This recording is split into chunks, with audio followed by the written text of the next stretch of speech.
everyone! Let's attempt to make something delicious today. Today we're making aubergine with spicy garlic sauce. For the ingredients, you will need an aubergine, a red onion, some ginger, a few cloves of garlic, some chilli, and a spring onion. Depending on how spicy you want the dish, adjust the ginger and chilli to your own taste.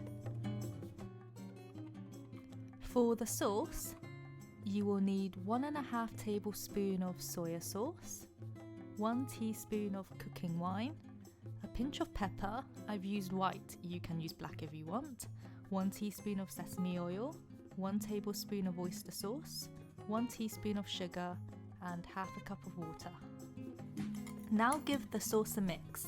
You will also need to mix 1.5 teaspoons of cornflour with a dash of water to thicken the sauce later.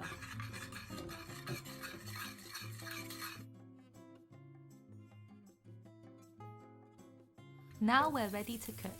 Add a little oil to a pan and start cooking your aubergines on both sides until they start browning. Then add a dash of water and cover it with a lid.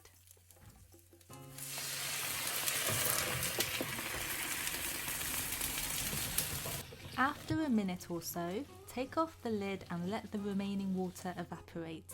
The aubergine should be quite soft by now. Take out the aubergine and then start stir-frying the onions, chilli, garlic and ginger with a little oil until they start browning. Then add in the aubergine and the sauce. When the sauce starts boiling, pour in the cornflour mixture to thicken the sauce. Lastly, add in all the spring onions, give that a mix, and now we're ready to serve. And there you go, that's how you make aubergine with spicy garlic sauce. Thanks for watching!